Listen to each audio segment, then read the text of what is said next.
May 12, 1945. Camp Swift, Texas. The air was so hot it seemed to shake above the sand, and the tin roofs flashed like knives in the sun. A line of captured German women stood silent in the dust, while a young American medic walked past them with a clipboard, bored, just ticking boxes, height, weight, scars. Then he touched one woman's shoulder gently, and she flinched like he had pressed a brand of fire into her skin. Her voice was calm, but her words were not. It burns when you touch it. Under that scar was a secret she had carried across a continent and an ocean, a hidden piece of war that would shock the US soldier who found it and destroy everything they both thought they knew about the enemy. If you want more true World War II stories told like a movie, please subscribe, like this video, and stay with me to hear the full story of the German woman POW, the hidden injury, and the touch that changed both their lives. Germany, early 1945. The Third Reich was falling apart. Town after town shook with artillery. Roads were full of soldiers and civilians moving west, trying to escape the front. In a small village near the Ludendorff Bridge at Remagen, a 23-year-old German woman named Marguerite Hoffmann worked in a signals unit. She was a chemist's daughter from Heidelberg, trained to handle radio messages, not weapons. Her work was supposed to be safe, behind the lines. That was the lie. One cold day in January, American guns began to fire on the area. The air shook with the deep thump of shells. Windows rattled. Dust fell from rafters. Marguerite and other staff ran for a cellar. She felt a hard blow across her back, like someone had hit her with a hot hammer. She stumbled but did not fall. She did not know it yet, but a small fragment from an 88mm shell had punched into her right shoulder blade and stopped near her ribs. Her uniform smoldered. The air smelled of smoke, lime dust, and burned cloth. Later, she would say, "At first, I thought it was only a bruise. Only when I lay down at night, it burned." In the chaos of retreat, there was no time for careful treatment. Field hospitals were overflowing. Infections spread easily where bandages and medicine were short. One German nurse later wrote, "We sometimes had one doctor for hundreds of wounded. We cut away cloth with dirty scissors and prayed." Margaret had seen these places. She had heard rumors that badly wounded women were sent away and never came back. So she made a choice. She hid her wound. As her unit fell back toward the Rhine, she kept her right arm close to her body. The spot under her shoulder blade felt hot, as if a coal was trapped under the skin. Each bump in the road made fire shoot down her side. Still, when someone asked, "Bist du verletzt? Are you hurt?" she always answered no. In March, American infantry reached their village. Tanks clanked in the streets, boots pounded overhead while Margaret and 6 other women hid in a farmhouse cellar. They had been told all their lives that Americans were monsters. One Nazi leaflet said the Yankee will shoot prisoners like dogs. A captured clerk later recalled, "We expected to be lined up and killed. Instead, when they came up with their hands raised, the Americans looked almost uncomfortable. One soldier offered water. Another asked, in broken German, if anyone was wounded. Margaret shook her head. She remembered, "They said the injured would be taken away to other places. I did not want to vanish." The paradox was sharp. She trusted enemy horror stories more than the man holding out a canteen. From that point, her world turned into numbers and lists. The women were sent to a temporary camp, then another. Names were recorded, heights and weights written down. Photographs were taken. They were sorted by jobs, nurses, clerks, farm workers, like items on a shelf. By 1945, around 425,000 German prisoners of war would be shipped to camps in the United States. To move them, the Allies used trains, then Liberty ships. Each Liberty ship could carry more than 2,000 troops or prisoners across the Atlantic at once. Margaret and 14 other women were loaded into a cattle car, straw on the floor, a bucket in the corner. Through the wooden slats, they saw Germany slide away, then France, then the ports. At the harbor, the smell of tar, salt, and diesel filled the air. Chains rattled as cranes lifted crates and vehicles. When the prisoners were marched up the gangplank, some stared at the grey hull of the ship and thought they might never see land again. One POW later wrote, "We did not know if we were going to work or to disappear." The crossing took nearly 2 weeks. The sea was rough. Many were seasick. The holds smelled of vomit, sweat, and fuel oil. Margaret lay on her bunk, cradling her right arm.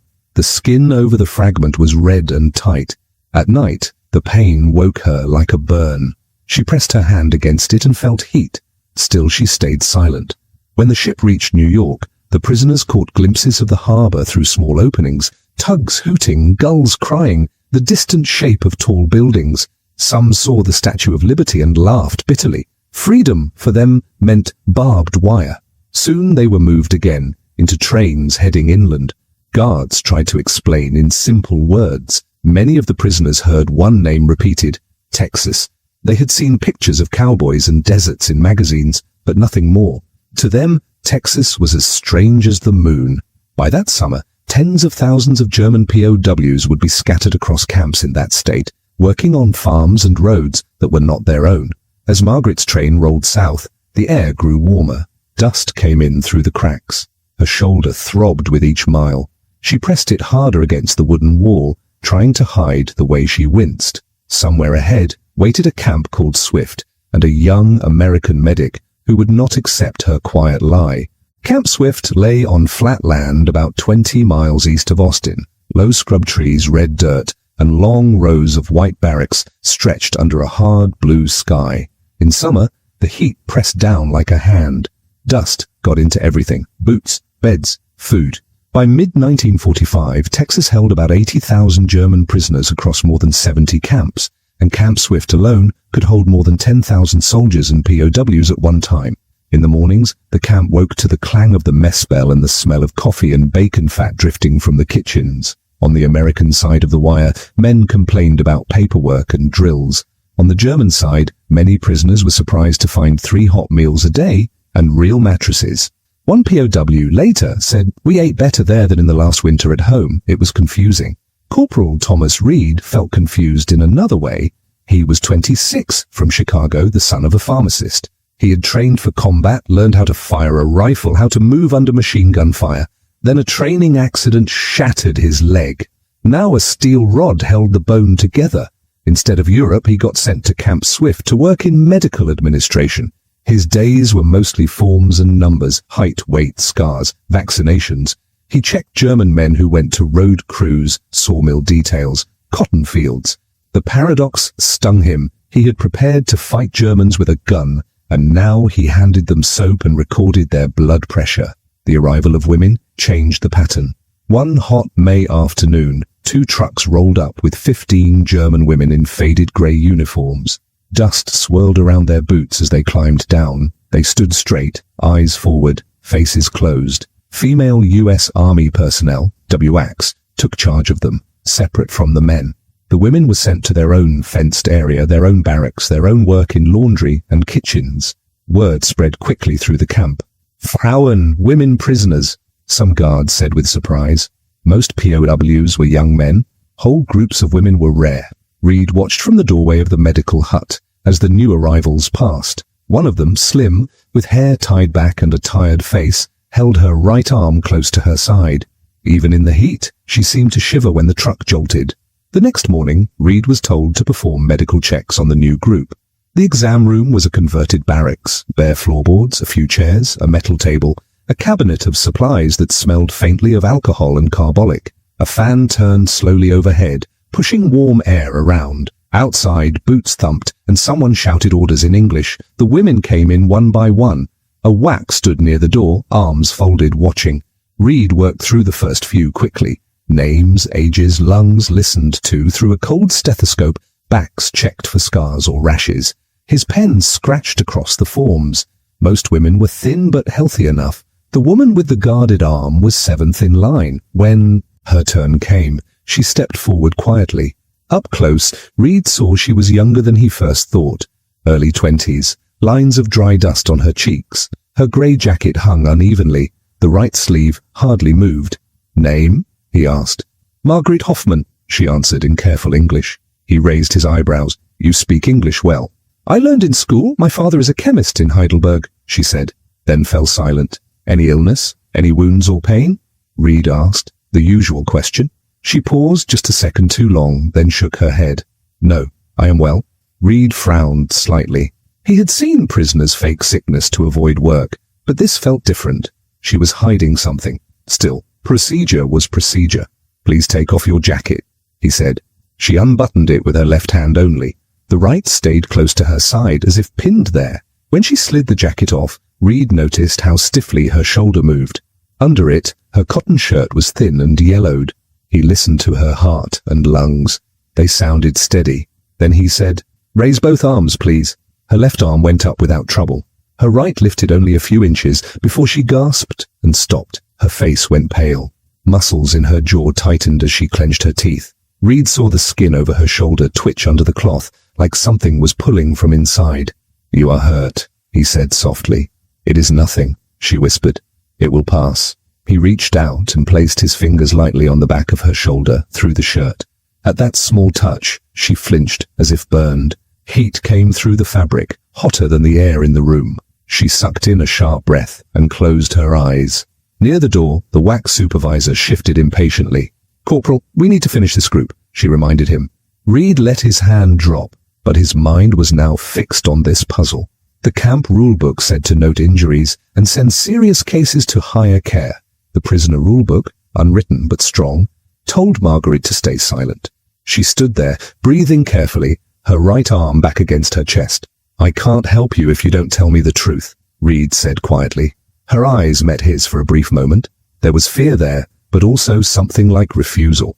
"Please," she said, "no hospital, no separation."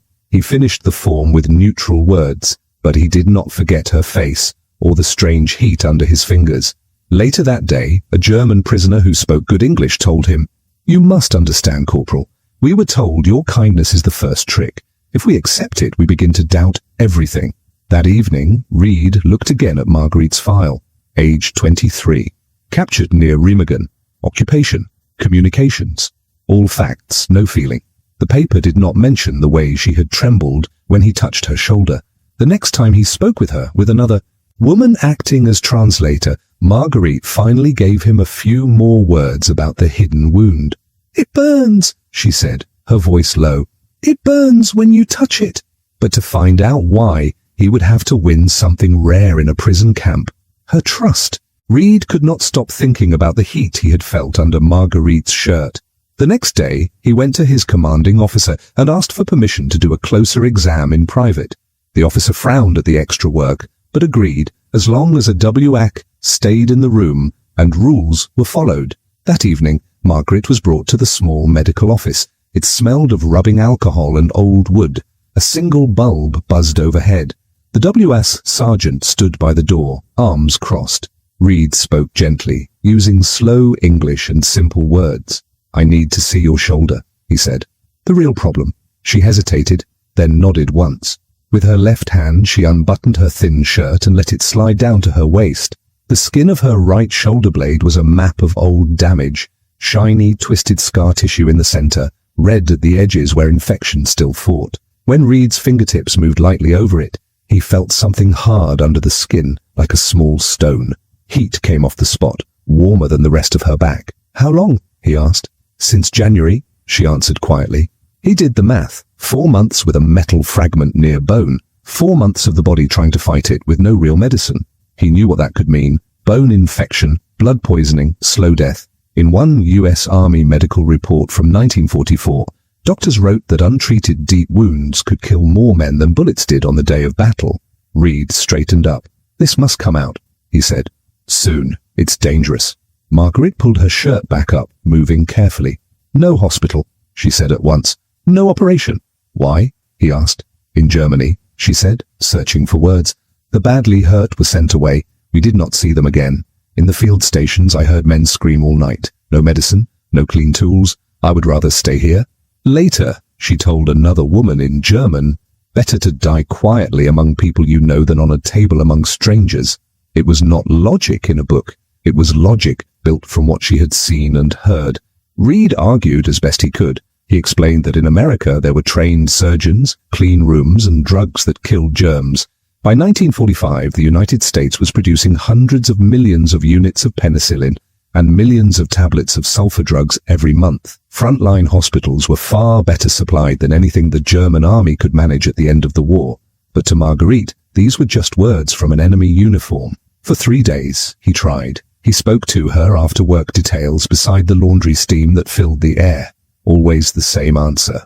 No hospital. Other women began to notice. One evening, as the sun went down and the camp cooled a little, an older prisoner came to find him near the mess hall. Her name was Gertrude. She had worked as a translator before the war and spoke clear English. "She is afraid you will hurt her," Gertrude said simply. "Not because you are cruel, because you do not know her. She has seen men cut open with little morphine. She thinks it is better to let the wound decide than the surgeon." Reed listened, then said, "Please tell her this. I give my word, we will not let her suffer. We have the best drugs here, real medicine, not what she knew near the front." Gertrude studied his face for a long second, as if weighing his honesty. "Words are easy," she said. "She will need more than that." That night, Reed had an idea. The next morning, he signed out the key to the dispensary cabinet. The small room was cool and dim, lined with shelves. Glass bottles and metal trays shone softly. The smell of antiseptic was strong, sharp in the nose. He brought Marguerite there, with a guard watching from the doorway. He opened the cabinet and showed her what was inside. Rows of clear glass ampoules filled with morphine, white tins of sulfur powder, rolls of sterile bandages, stainless steel instruments wrapped in clean cloth. He let her hold a bottle, feel its weight in her hand, read the English labels slowly. "This is what we use," he said. "This is not a frontline tent. This is Texas. We have enough here." For a long moment she said nothing. The light caught the glass in her fingers. She had been told that Americans were savages, that prisoners would be starved, beaten, left to rot. Instead, she was holding more medicine than most German units had seen in months. This wasn't propaganda, it was reality, sitting cold and solid in her hand. "You promise?" she whispered at last. "You promise I will not wake up in screaming pain?" "I promise," Reed answered. "We will make you sleep. We will take the metal out, then you can heal." She looked at him, then at the cabinet again. Something in her eyes changed, less like a wall, more like a door, just slightly open. Finally, she nodded. "I will sign." That afternoon he filled out the forms to send a surgeon from Fort Sam Houston and to transfer her to the base hospital north of the camp. Paper moved slowly, but the infection moved faster. Within days, approval came. The next step would take her out of the wire into a place where knives and lights and foreign hands could either kill her or save her. The army truck rattled along the road north from Camp Swift. Dust rose behind it in a long brown tail. Inside, Margaret sat on a bench, her right arm in a makeshift sling, a guard across from her, and Reed beside her. The air smelled of hot canvas and engine oil. When the truck hit a bump, pain flashed from her shoulder down her back, but the fear in her stomach felt even sharper. The base hospital sat on the edge of a larger training post. Long, low buildings painted white, screened windows, a small line of trees trying to give shade. Compared to the rough barracks of the camp, it looked almost gentle. Inside, the cool hit her first. Fans turning, polished floors, the strong smell of soap and disinfectant. Nurses in white moved quickly but quietly, pushing carts that rattled with metal trays. By 1945, the US Army had built a huge medical system. More than 300,000 beds stood in military hospitals around the world. Surgeons did millions of operations on Allied soldiers, often with good supplies of blood, penicillin, and sulfur drugs. For many German units at the end of the war, such numbers would have sounded like fantasy. A nurse took down Marguerite's information while Reed spoke with the surgeon, a tall man with grey at his temples and major's leaves on his collar. His name was Pritchard. He had operated in North Africa and Italy before being sent back to the United States. In the exam room, Pritchard ran experienced fingers over the scar on her back, pressing gently. When he found the hard point under the skin, he let out a low whistle. "Shell fragment?" he asked Reed. "That's what she says." "Since January," Reed replied. 4 months. The surgeon shook his head. "It's a wonder she's still walking." To Marguerite he said in slow English, "We will need to go deep. There is infection around the metal, but we can do this." She signed the consent form with her left hand. Her right lay still at her side. That night, she lay awake in a narrow hospital bed. Clean sheets scratched softly against her skin. Somewhere nearby, someone coughed. Footsteps clicked past her door. She thought of the field stations she had seen in Germany. Torn uniforms, dirty bandages, men biting on straps as saws worked. Here, the tools were clean and wrapped. The paradox pressed on her. The enemy she had been taught to fear was about to try to save her life. In the early morning, orderlies came with a rolling stretcher. The wheels hummed over the floor. They lifted her gently. A nurse adjusted the sheet over her. The lights in the corridor were bright. The doors to the operating room stood wide, metal edges shining. Reed was not allowed inside. He sat in the waiting area, where the coffee was bitter and old magazines lay in a messy pile. Every so often, a stretcher squeaked past, or a nurse called out a name. Time seemed thick. He thought about the small hot spot under her skin, about bone and blood, and how easily both could fail. On the table under the operating lights, the air was cold on Margaret's skin. A mask came down over her face. "Breathe deep," someone said. The smell of anesthetic was sharp and sweet. The ceiling blurred, then dissolved. The surgery took nearly 3 hours. Pritchard later explained to Reed that the fragment was lodged between the scapula and the third rib, wrapped in tough scar tissue and pockets of pus. They had to cut carefully, clear away dead flesh, wash the wound again and again with antiseptic, then pack it with sulfur powder and gauze.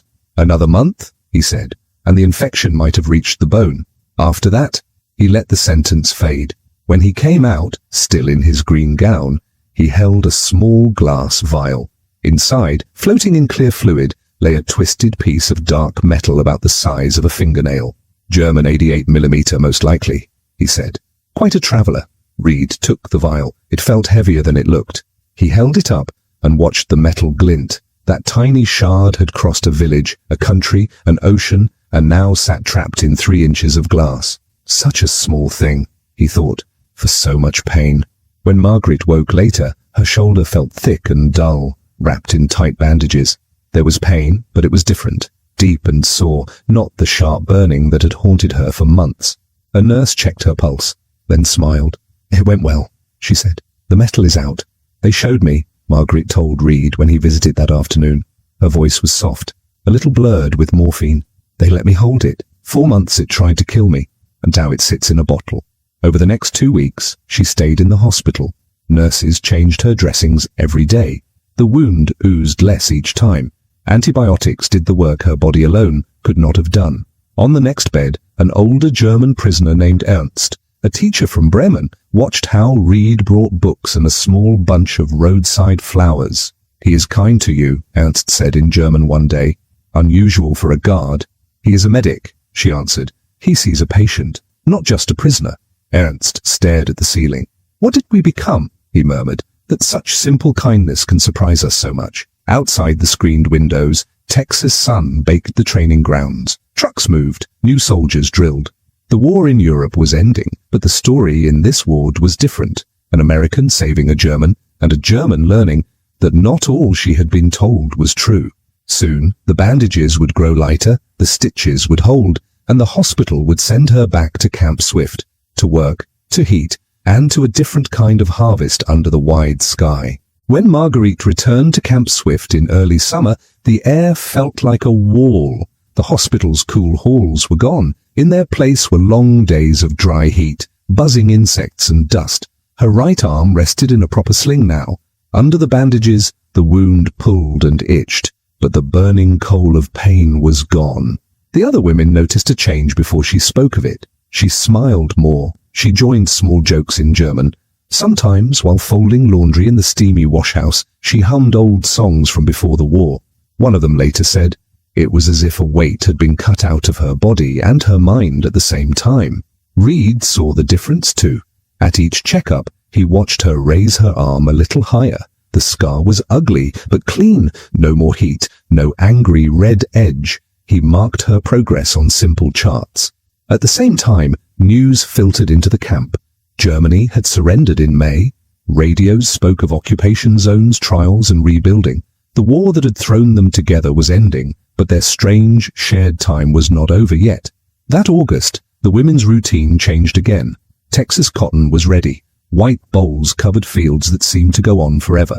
In 1945, American farmers harvested millions of acres of cotton, and in Texas alone, more than 5 million acres were planted.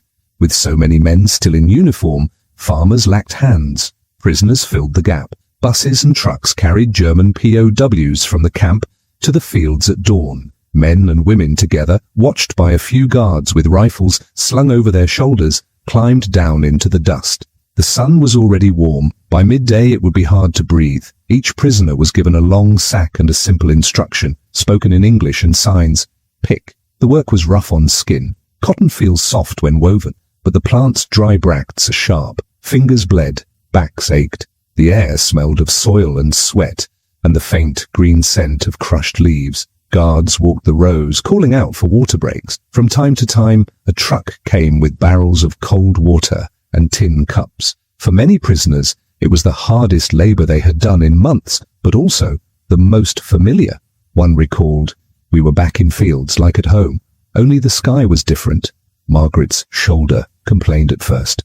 Every reach pulled at the healing muscles. She worked slowly, using her left hand more, testing how far she could stretch the right. Reed came out sometimes with the camp doctor, checking for heat stress. He would stop by her row, asking, "How is the arm?" She would answer, "Better." And this time it was true. The paradox in those fields was sharp. These people had once worn enemy uniforms. Some had helped send shells across rivers and bombs across cities. Now they bent over American soil, helping bring in a crop that would clothe the country that had beaten them.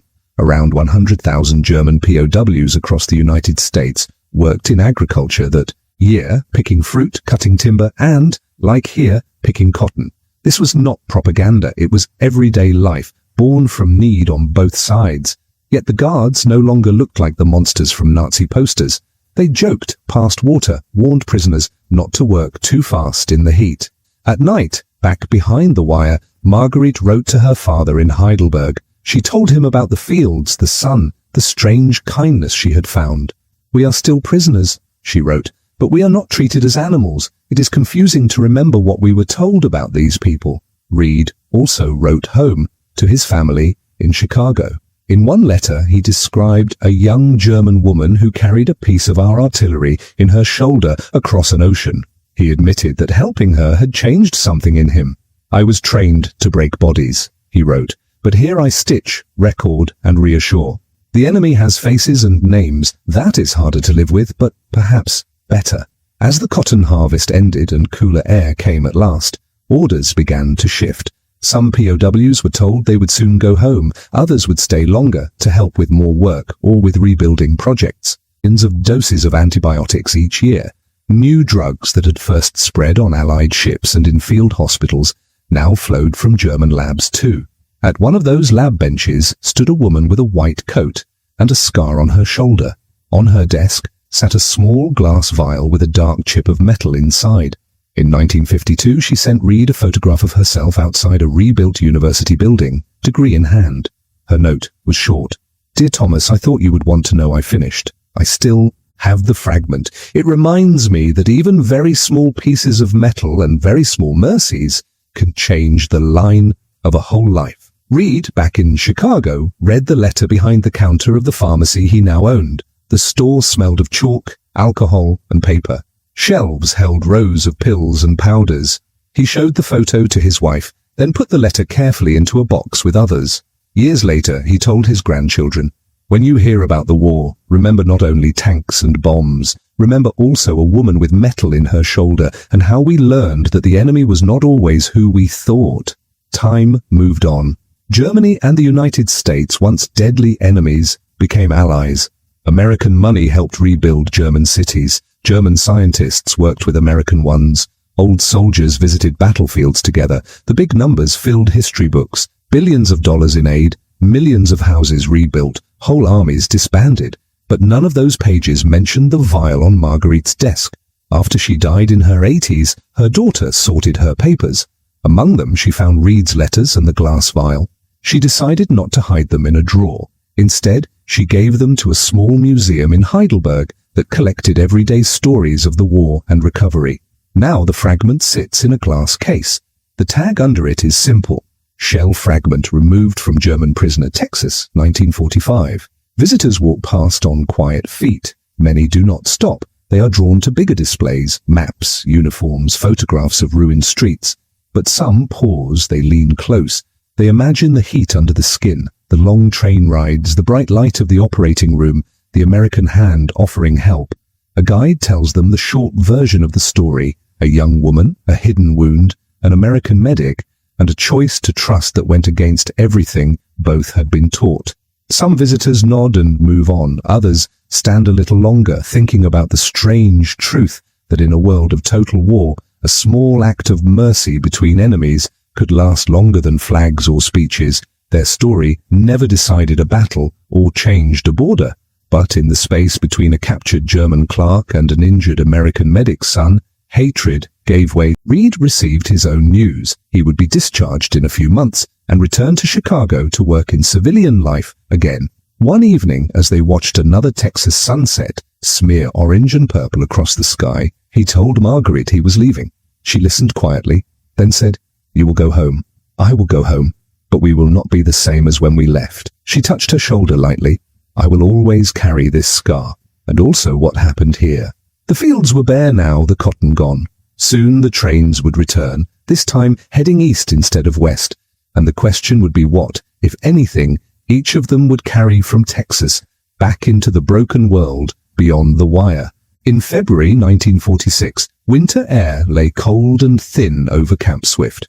Orders had come. A transport of prisoners would leave for the journey back to Europe. Around 300 Germans from the camp were on the list. Margaret's name was among them. On her last morning, the women lined up with small bundles, some clothes, a few letters, maybe a Bible or a photograph. The mess hall smelled of oatmeal and coffee. Trucks waited by the gate, engines ticking. The camp that had been their strange home for months was already turning back into just another army post. Reed met her near the infirmary. He held something in his hand, a small glass vial. Inside floated the twisted metal he had first seen under an operating room light. "The surgeon kept this on a shelf," he said. "I thought you should have it." She turned the vial between her fingers. The glass felt cool. The metal chip was dark and ugly but clean. "What will I do with such a thing?" she asked. "Whatever you like," he answered.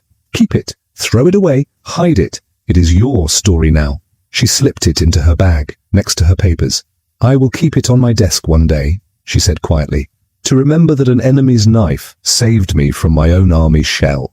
They shook hands. It was a brief, proper gesture, watched by a whack nearby, but both of them felt the weight of it. Then she climbed into the truck with the others. The engine roared. Dust rose. The camp shrank behind them. The journey home reversed the one she had made before. Trucks to trains, trains to a ship, the smell of coal smoke and salt air, the long grey ocean. By late 1946, most of the roughly 370,000 German POWs held in the United States would be sent back across the Atlantic. They had come as conquerors expecting to rule Europe for 1,000 years. They left as students who had seen a different kind of power. Full shelves, working lights, and hospitals that healed even the enemy.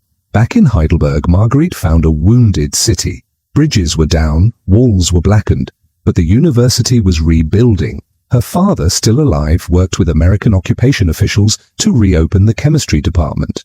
With help from new programs and old contacts, she returned to her studies. In one later letter to Reed, she wrote, "It seemed right that I work on medicines. After all, I am only here because someone had enough medicine to spare some for a prisoner." By the early 1950s, West German factories were making millions to something else. This wasn't propaganda, it was reality, lived day by day in a hot Texas camp and remembered for a lifetime. The vial of metal is still there, catching the light. It shows that even when nations shout in slogans, individuals can choose to listen in a different way. In the years after the war, both countries liked to tell clear stories. Good versus evil, victory versus defeat, freedom versus tyranny. Those stories were not all lies, but they were not the whole truth either. The truth also lived in small, quiet places, in a camp clinic in Texas, in a hospital ward, in a glass vial on a desk in Heidelberg.